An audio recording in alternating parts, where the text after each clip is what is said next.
1975, une mission de l'Organisation des Nations Unies débarquait sur l'aéroport de Nouakchott. Conduite par M. Siméon Aké, représentant permanent de la Côte d'Ivoire à l'ONU, elle comprenait notamment Mme Marta Gimnez, vice-ministre plénipotentiaire auprès du ministre des Affaires étrangères de Cuba, et M. Pachoka, adjoint de l'ambassadeur d'Iran auprès des Nations Unies. Comme le déclarait M. Aké, cette mission était chargée, par l'Organisation des Nations Unies, de recueillir sur place tous les éléments indispensables à une enquête sur le problème du Sahara occidental. La semaine du 4 au 10 juin allait être ainsi, en République islamique de Mauritanie, tout entière consacrée à ce territoire, actuellement sous domination espagnole. Après avoir répondu aux questions des représentants de la presse nationale et internationale, M. Aké et les membres de la délégation de l'ONU étaient reçus à la permanence nationale du parti par M. Hamdi Ould Mouknas, ministre des Affaires étrangères.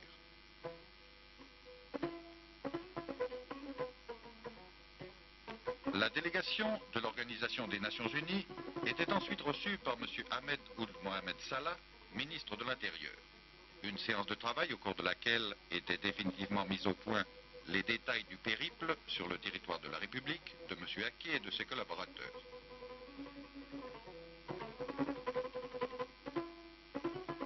Enfin, à 17h, Maître Mokhtar Ould Daddah, président de la République et secrétaire général du parti, accordait une longue audience à la délégation des Nations Unies. Pendant plus d'une heure, le chef de l'État a rappelé ce qu'est le Sahara sous domination espagnole. Un territoire de 266 000 km², peuplé de près de 700 000 habitants, limité au nord par le Maroc, au nord-est par l'Algérie et à l'ouest par l'océan Atlantique. Ce territoire constitue le prolongement national, tant historique que géographique, de la partie septentrionale de la République islamique de Mauritanie.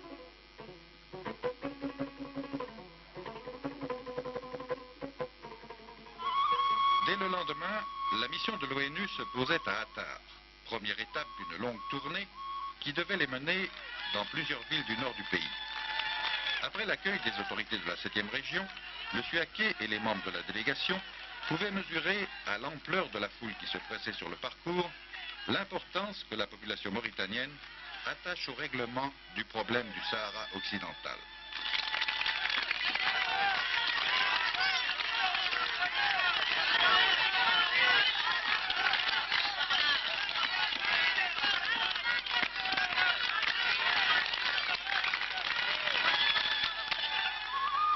À travers les banderoles qui leur seront présentées, les représentants de l'ONU qu'accompagnait M. Abdallahi Ould Cheikh, ministre du Commerce et des Transports, sentiront le caractère fondamental de la requête mauritanienne et comprendront les raisons affectives et historiques qui la justifient.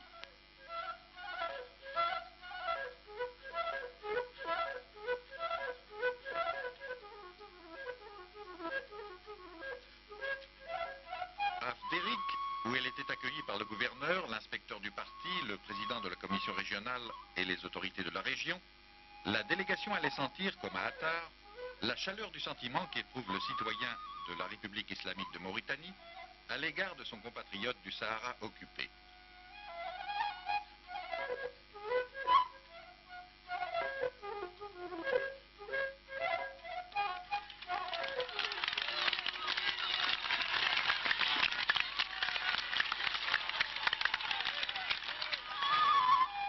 Non loin de la frontière arbitrairement tracée par la colonisation au cœur de notre territoire, Bir Magrin recevait à son tour la visite des représentants des Nations Unies.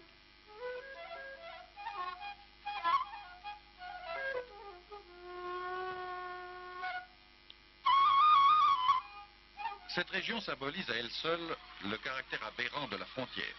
Ici, nos compatriotes du Sahara ne se sont jamais sentis étrangers. Partie intégrante de la Mauritanie, le Sahara occidental l'est déjà dans les cœurs par les multiples liens tissés pendant des siècles entre les populations des deux parties du pays.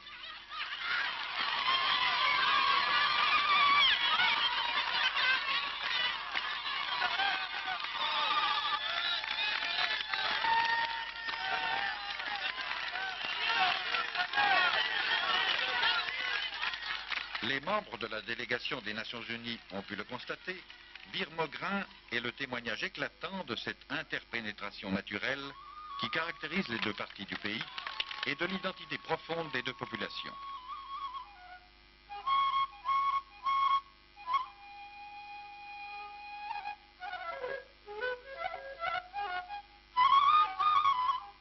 Au fil de leur séjour, par les réponses aux questions qu'ils ont posées, par les témoignages qui leur ont été apportés, par les contacts qu'ils ont pu prendre avec les populations originaires du Sahara, M. Siméon Aké et ses compagnons ont acquis la conviction que la réunification du pays par le retour à la mère patrie du Sahara occidental était à la fois logique et légitime.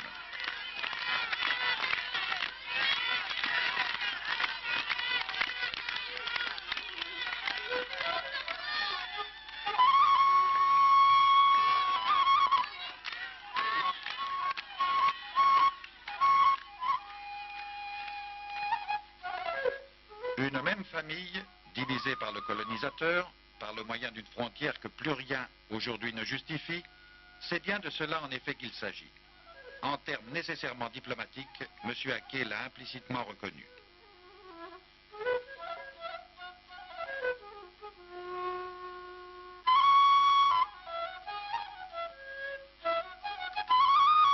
Écoutez Radio Nouakchott et Radio Ayoun et nous ajouterons et vous sentirez l'identité. À Zouérat, sur le chemin du retour, la confiance mêlée d'espérance exprimée par la population au cours des précédentes étapes ne se démentira pas. Car nulle part ailleurs que dans les régions proches de la ligne arbitraire de partage, on ne ressent plus profondément le drame qui déchire les deux populations.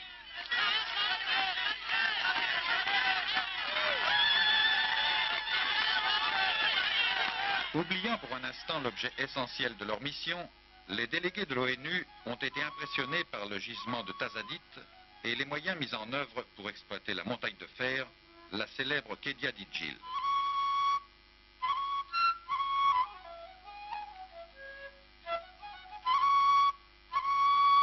À Nouadhibou, enfin, à la pointe occidentale de la contestable frontière, où, comme au cours des précédentes visites, de nombreux slogans exprimaient les sentiments de la population, M. Aké et ses collaborateurs ont pu d'entrée mesurer la détermination du peuple mauritanien.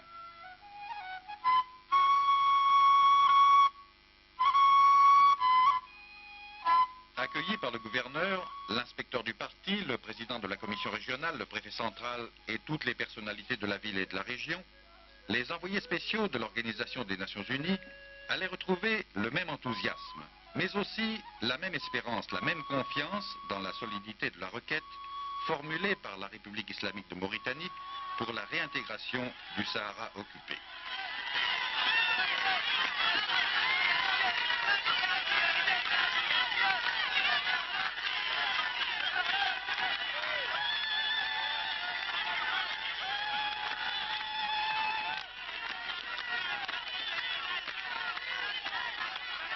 Un enthousiasme indescriptible qui allait s'exprimer jusque sous les murs de la villa où la délégation allait passer la nuit.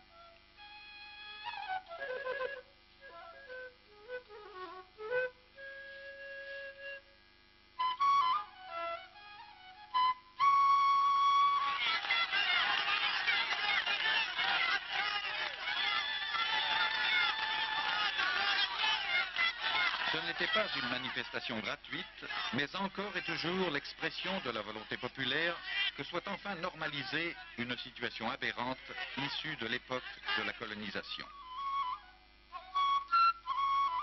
Dans cette démonstration, beaucoup de femmes, conscientes elles aussi du sort injuste qui les sépare de leurs compatriotes sahariens.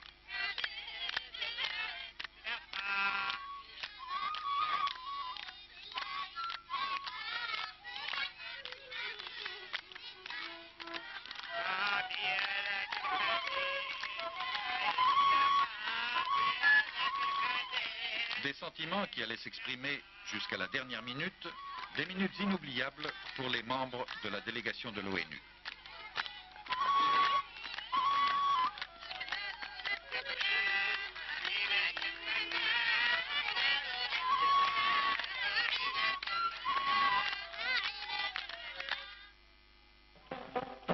De retour à Nouakchott, en compagnie de leurs hôtes mauritaniens, les membres de l'Organisation des Nations Unies n'ont pas regretté leur visite. connaissent désormais parfaitement les données du problème, ce que M. Siméon Haquet devait exprimer en insistant sur les similitudes remarquables des peuples mauritaniens et saharouis. Les envoyés spéciaux de l'ONU quittaient Nouakchott le lendemain. Ils emportaient, avec un excellent souvenir de leur visite, toutes les espérances du peuple mauritanien.